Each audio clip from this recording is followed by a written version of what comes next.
All right. Hello, everyone, and welcome back to Privacy Deprived. This is our first episode here on the show, and we're diving in strong with a story about the infamous social media platform Twitter. So, the things we're going to be talking about in this episode, we're going to be talking about the Trump ban. This has been talked about a lot, and I would like to give my opinion on the matter.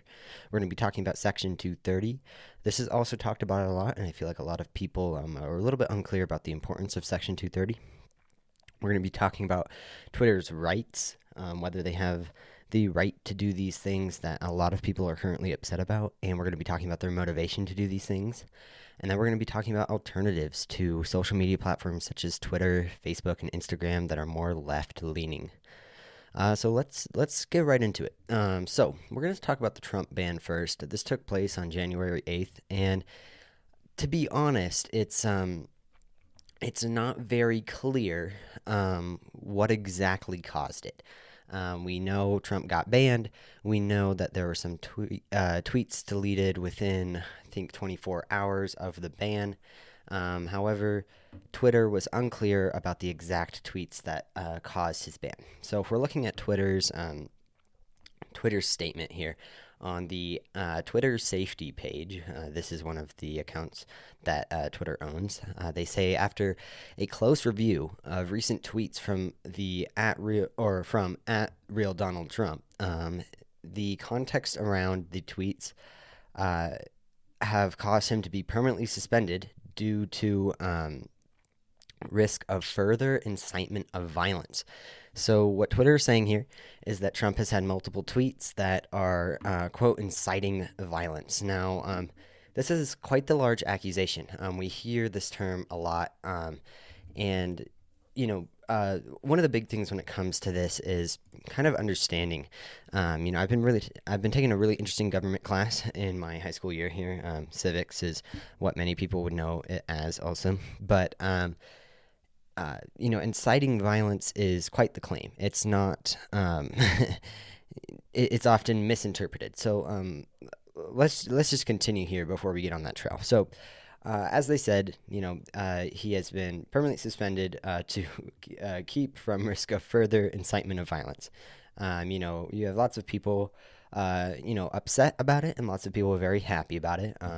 One tweet that's highlighted on nymag.com is Rebecca Ballas, who says, Trump has long bragged about the size of his Twitter following and his ability to use the platform to get around the press.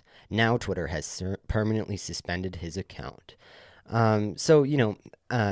Yes, it's true. Trump he has talked about his large following. Yes, it's true that Twitter banned him. But to sit here and make fun and jokes about it is just a little bit foolish and stupid in my opinion. I think it's especially considering that we don't really know the exact reason for it. So Trump has obviously been very upset about this. If you look at some of the tweets, these were just before he got permanently suspended on Twitter.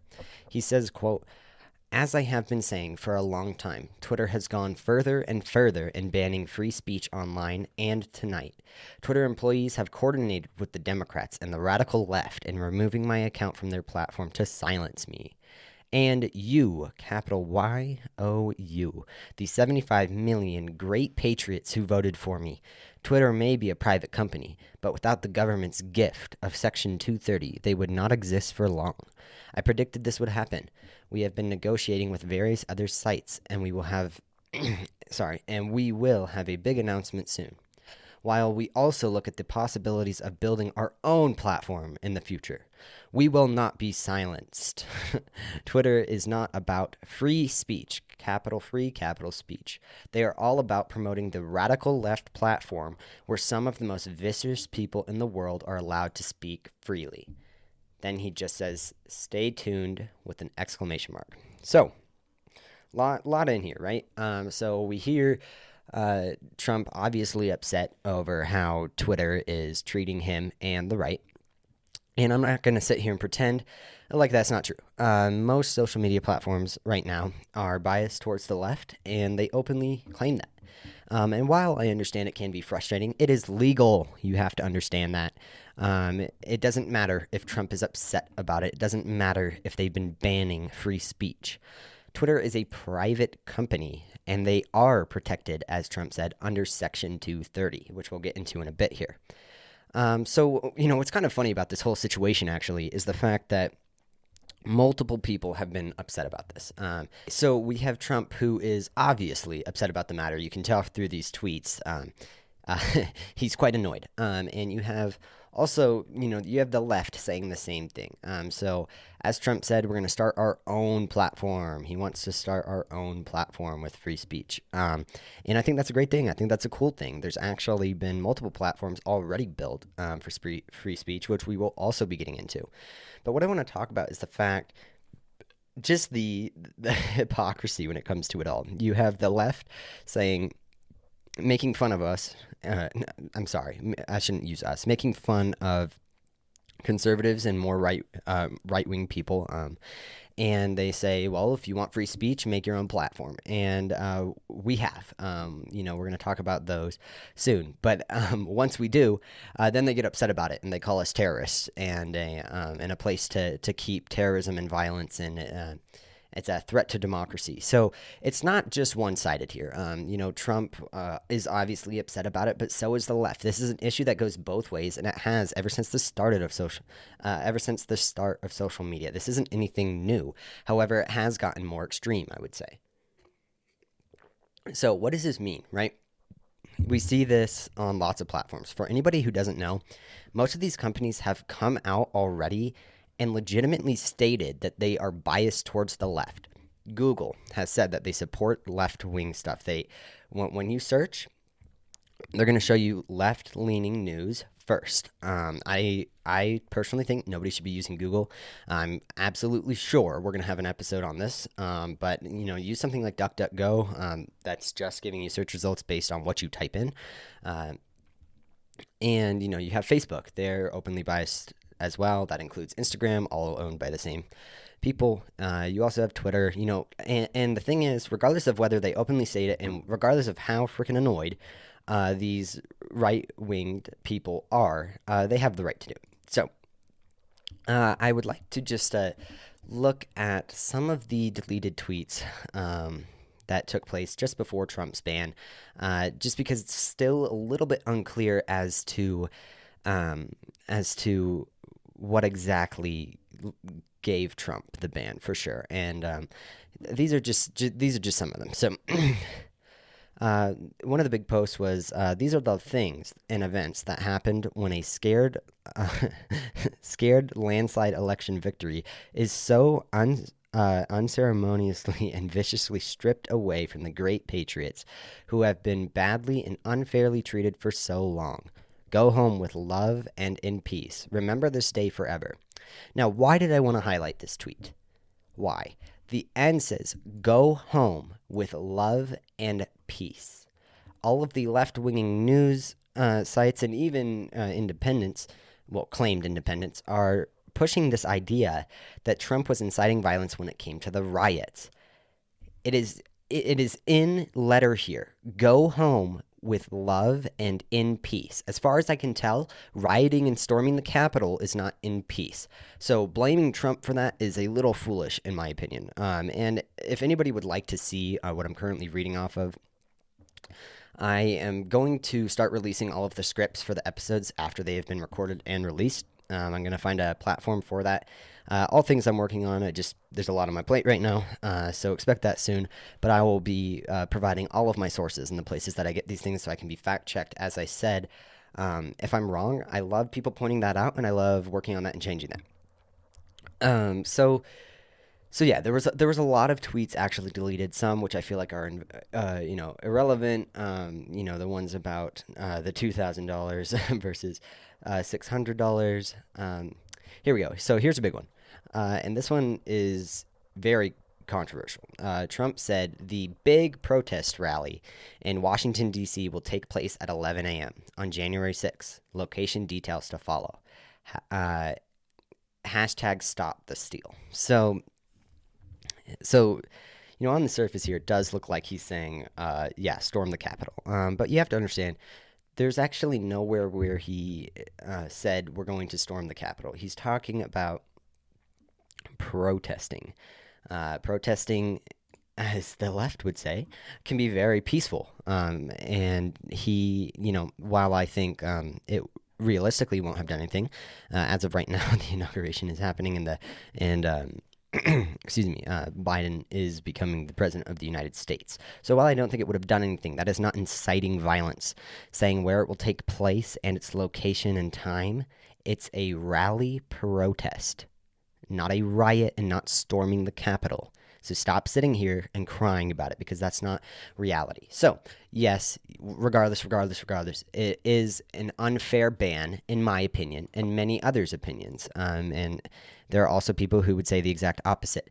But what's really going on here? And the thing that kind of shuts all of this down is the fact that regardless of whether you think it's unfair, if it violated Twitter's terms of services, they can do it. That's the reality. And Trump's kind of been walking around the terms of services for a long time. And if we're being honest, Twitter's looking for any chance to get him off of their platform.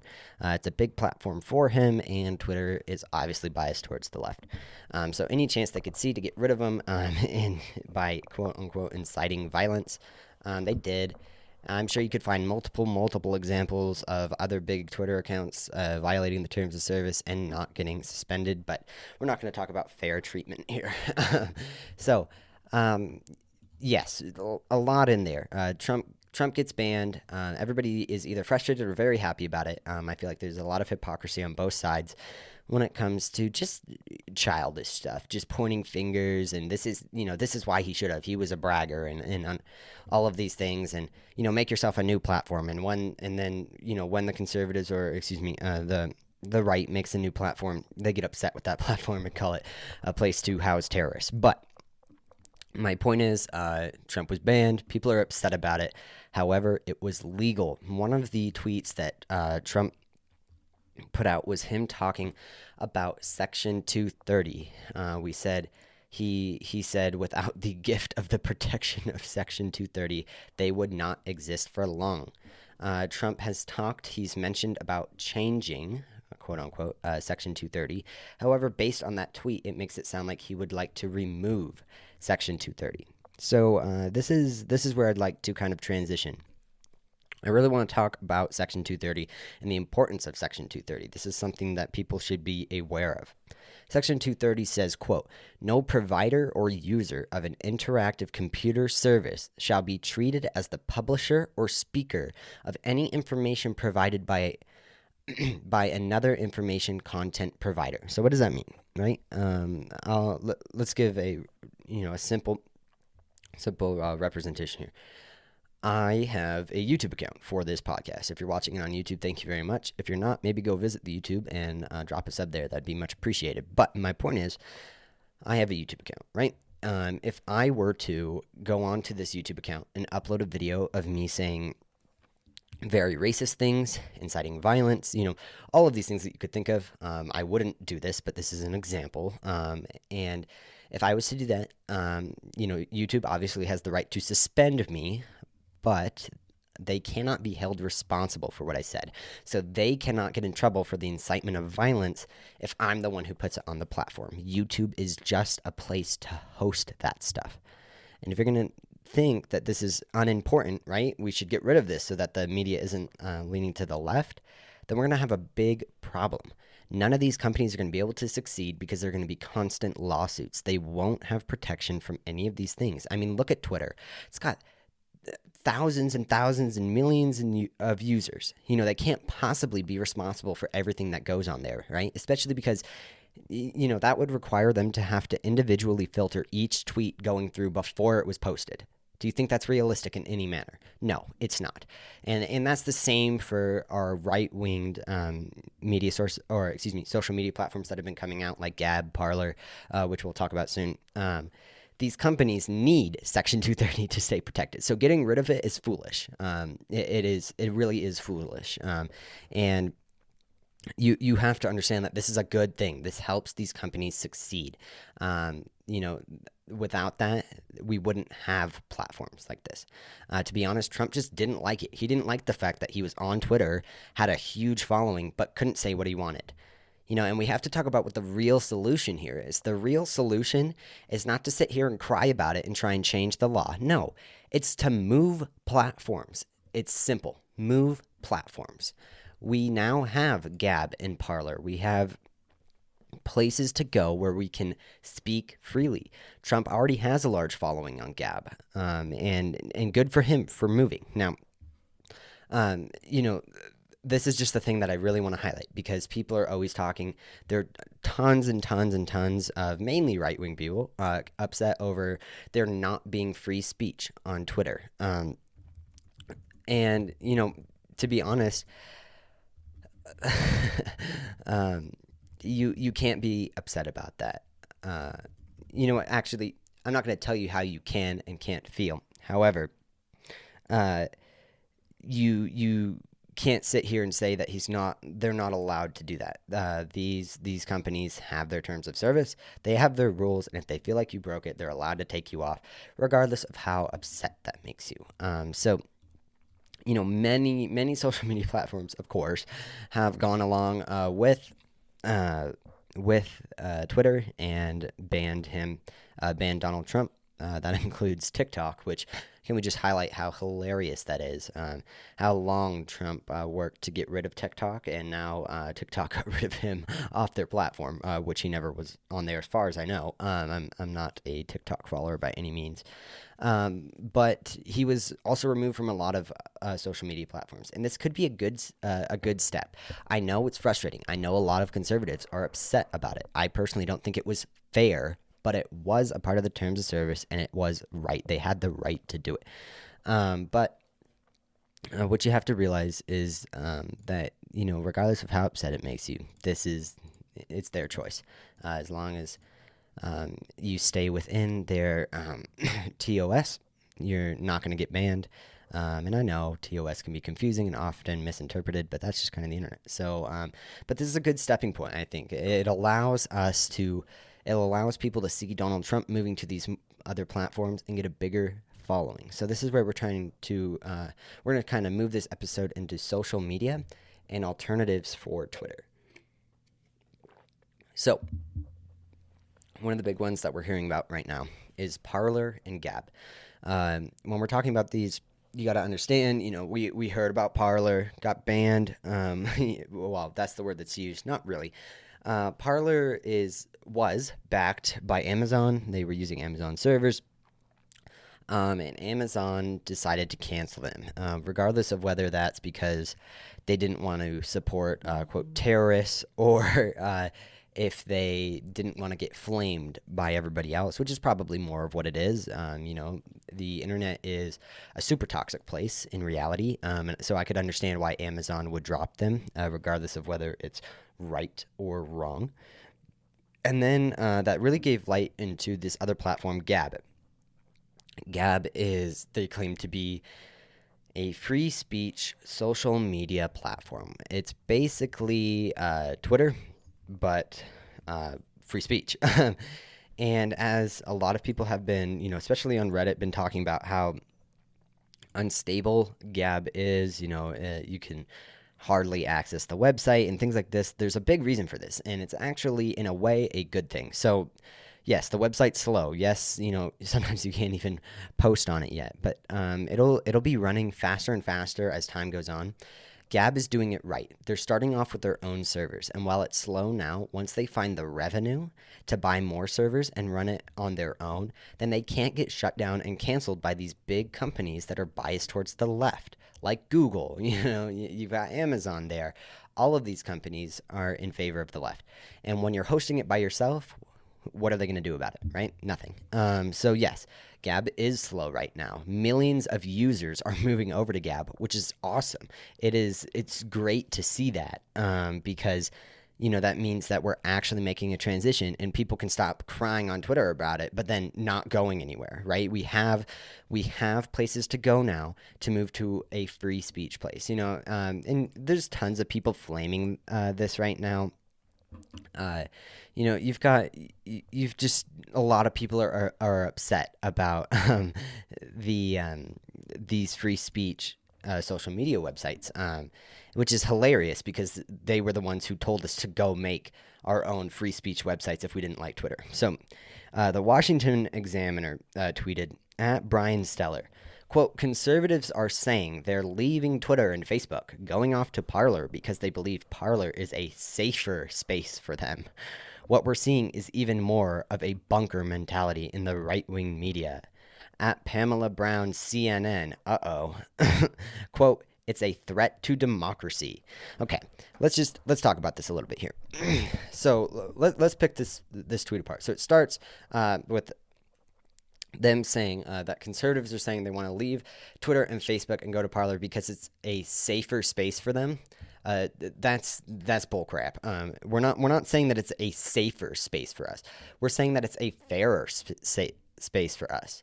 Gab and Parler are free speech, meaning that we can say what we want without getting suspended. Obviously, if it's illegal, Gab has said this. They've said it on their Twitter account. They've said it on their website. The owner has made this very clear that if it's illegal, they will work with the authorities to handle it. However, other than that, as American citizens, we have the right to say what we want as long as it fits within the bounds of the law. They are saying that we're having more of a bunker mentality. We're hiding over on Gab and Parler, and right wing media. We're scared, and we don't want them to see. That's stupid.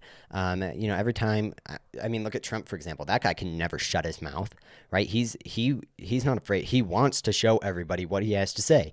And Twitter suspended him for quote, inciting violence, which I personally think is bullcrap. But what's new, right? And then you have Pamela Brown at CNN saying it's a threat to democracy. You want to know what's a real threat to democracy? The fact that the left controls the media right now. They control the media, and they are able to easily sway those who are not involved in politics and are not aware themselves, right? I have a personal experience with this where I saw somebody who would take whatever they see on social media or in the news, take it as fact, and believe it. They would do what they want, in the sense of just being casual on Instagram, for example. That they were following pages that they want, but they would still get those occasional news stories, which are always either half truths. I shouldn't say always.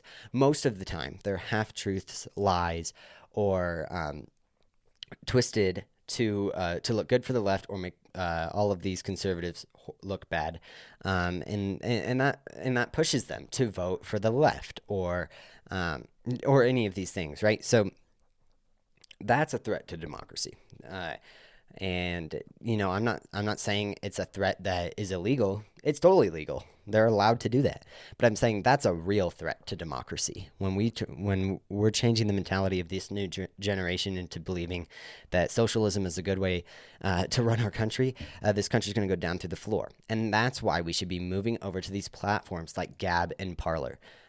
Don't sit here and complain about Section 230. Don't try and remove it. No, just move. I deactivated my Instagram account. I deactivated my Facebook account.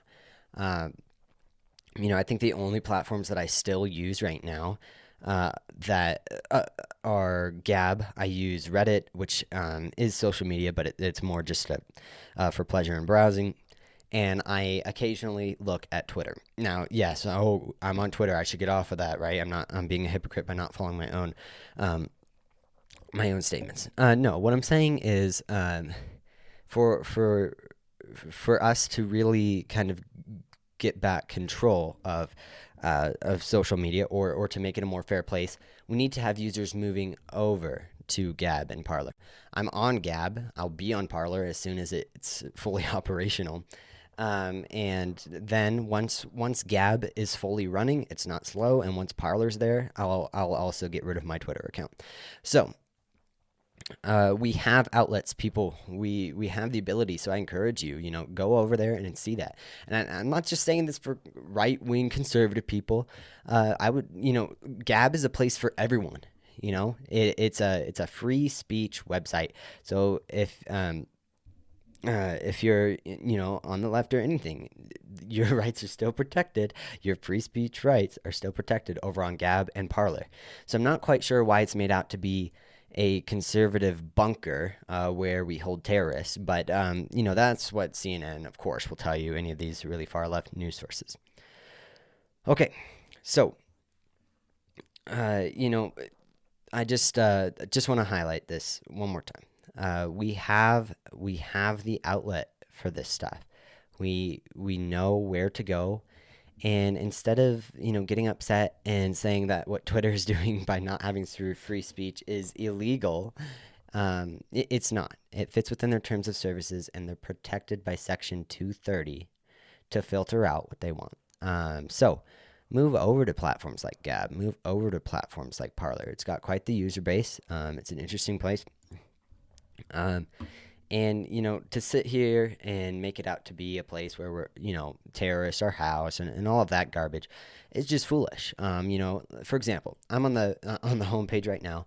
I think I follow three, and I follow three accounts. I follow Donald Trump, and I follow Linux and computers. So just take that with a grain of salt. But on my front page, all I'm seeing is funny memes of Biden. I see the Gab account talking about what they're doing with their website. And I see people doing regular things that they would post on Twitter, sharing their art, showing how fast the website is growing. There's no terrorist. Oh, excuse me.